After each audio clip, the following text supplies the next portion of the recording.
Welcome back to my channel, everybody.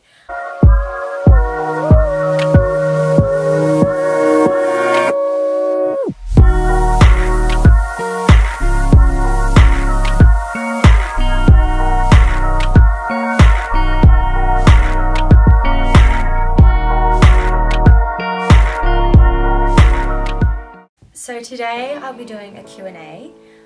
So I asked you guys on my Instagram, which is down whatever side it's going to be on, and you guys asked me some questions. So today I'm going to go through them. Yeah, so let's get into it. Somebody sent me in a question saying best confidence building jump for the horse. To start with trot poles and move them to canter poles, and then start making like little cavalettes, and then that's my dog. And then after the cavalettes, put little jumps up, and I find it's really good to put like a little filler in, so maybe a little barrel, just like a little tarp or something. And if you build it up a bit more and like then you get like a filler plank, I find that's really good. What's your dream horse? Personally, I think I already have my dream horses, but my dream horse was Tom, and so if there was another version of Tom exactly the same, just a bit younger, I'd snatch that up pretty fast. Favourite saddle pad brand and why? Zoe Crintini, I don't know how to spell that, so that's pretty bad.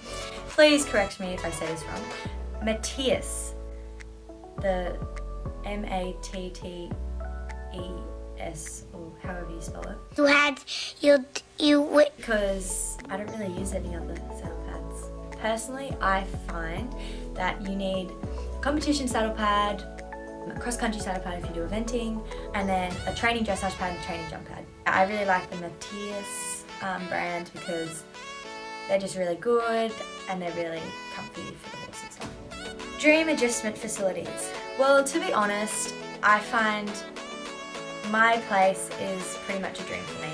I am very, very fortunate to be able to live with my horses. We have a barn, we have paddocks, we have a dam, we have an arena, which is actually getting half an indoor. That's in the process of getting organised, and we're also getting a new surface, which is really, really good. And then there's trails everywhere around us, so it's really good to just get the horses out and things like that. So I'm very happy for where I am, and I'm very, very lucky. What's your fitness routine with your horses?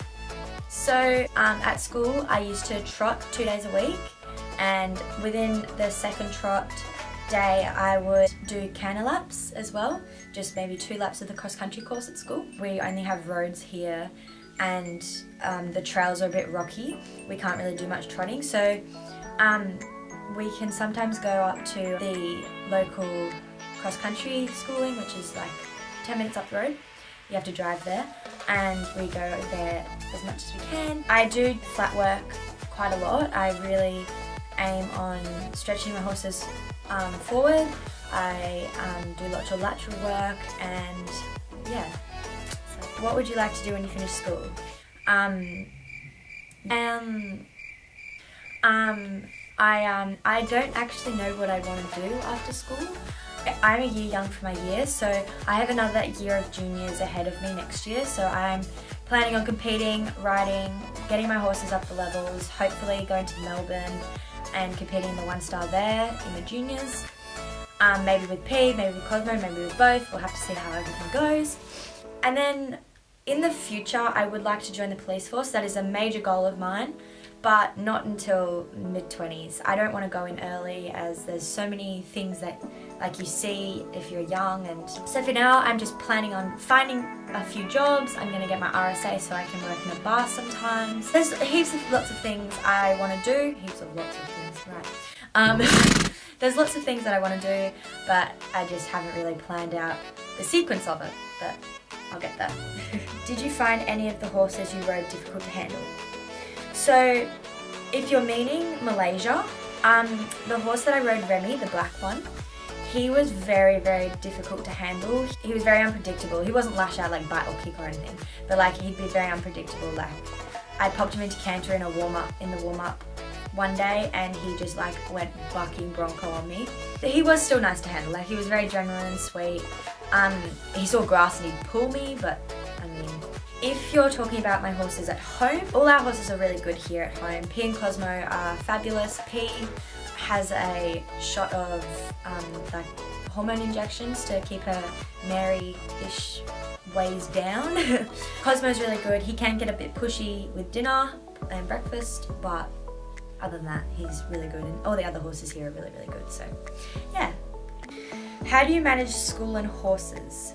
So while I had a horse at school, it was pretty good. With one horse, I'd get up, I'd go to breakfast at 7:45, have breakfast from 7:45 till 8, and then go and feed my horse 8 till 8:20, and then I'd go back to the boarding house, brush my teeth, get my stuff ready for school and go to school. And then in the afternoon, if I was lucky enough to have a spare period in the afternoon, I would go into the boarding house, get changed, go and ride, and that's about 2:20, 2:30 p.m. And then I'd ride, and then I'd be able to have the afternoon off, or I'd be playing rugby sevens, or I might go to the gym or go downtown. If I had 2 horses at school and I didn't have a spare period in the afternoon, I would have to go down to that equestrian centre at lunch and bring both horses up into a yard. That way I'm not wasting time walking down to my paddock in the afternoon when I have such a tight schedule from 3:20 till 5:45 to get both horses ridden. When I was at school at home, it was very, very difficult. I'd catch the bus home from school. It would take at least an hour to get home, and then ride, and then put them away, feed them, then feed myself, and then have a shower, get ready for bed, and then do some homework. And by that time, it'd be like 9:30 and I was in year 8, so it was just really tiring. Managing school and horses, obviously school is more of a priority because it's your education, and if you love horses, then if you're not a morning person, try and become a morning person. I'm not a morning person. I prefer riding in the afternoons. Or if you like riding in the afternoons and you don't have much time, get arena lights and then, I don't know, do as much schoolwork as you can in the day.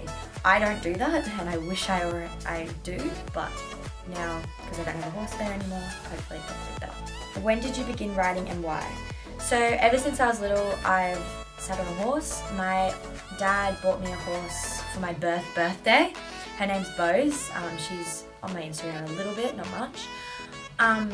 So I used to go down to paddock, I'd ride her, I'd feed her. We lived on 250 acres and we had a family business, so riding was just a major little part of my life. When I got older, I decided I wanted to ride a bit more, and so I started off with Western riding, a little bit of that for a few years, and then I've never done pony club, and then we looked into buying me a little pony, Jimmy. So bought Jimmy when I was 10 or 11, and then started eventing when I was 11, and have been eventing ever since, and I love it. If you couldn't ride horses, what sport would you do? Good question. I do athletics, cross-country running, rugby sevens. I've tried tennis. I used to be a gymnast. Gymnastics was my main sport as well as horse riding when I was younger, and Mum made me choose because I didn't have enough time for both, so I chose equestrian. I reckon if I wasn't doing horse riding, I'd still be doing gymnastics, and I definitely think I'd be keeping rugby sevens because I love that game. It's so much fun. Tackling people, running with people, being in a team sport is never something I really enjoyed, but I found this sport and I love it. What's the highest you want to jump in the future? Obviously my goal, like probably many equestrian riders, is to get to the Olympics, or even WEG. I think my main goal is to do badminton one day. That would be the ultimate goal. Yeah, I think that'd be pretty cool. So, what has been your biggest riding achievement? My biggest riding achievement would probably be going to Malaysia. Like being selected for something like that and going overseas and riding horses that we've never sat on before was just the most incredible experience I've ever done in my life, and I'm really thankful for everyone that organised this event, and especially my parents. I'm so thankful for my parents for letting me go and funding for the trip. And another riding achievement I think would be buying Cosmo and bringing Cosmo up the grades and doing basically everything myself with the help of Jenny Bennett and a few other people. But yeah, paying for myself was a really big achievement of mine. What is your night routine before a show?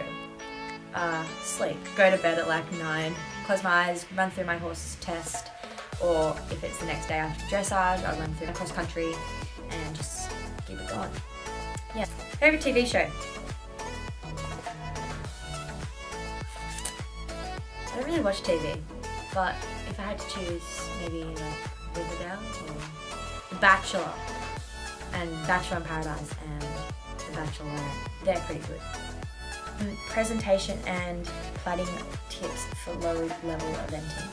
Get Sophie Goff to plait your horse. This is not sponsored. She is such an incredible platter. She's based here in Sydney. She keeps her horse at our place. She does my plaiting for me, which I'm very, very fortunate. I'm actually not that great at plaiting. It literally looks like a 2-year-old has plaited my horse.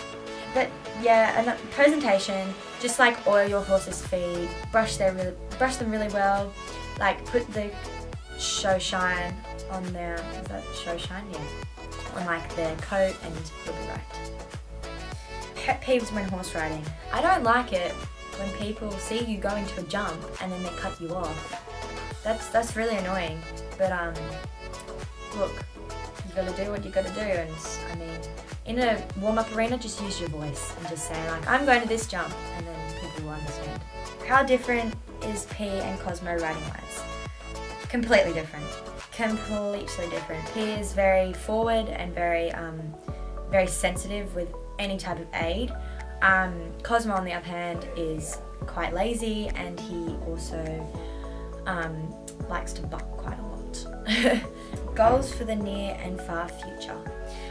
Near future, Melbourne 3-day, far future, competing at badminton. Why did you come to NAIGS? As I said before, travel was very difficult from my school to home, and I was just wasting a lot of time. So I came to NAIGS. Lucky enough, I got a scholarship, and so I've been riding there, and I basically just went there for riding.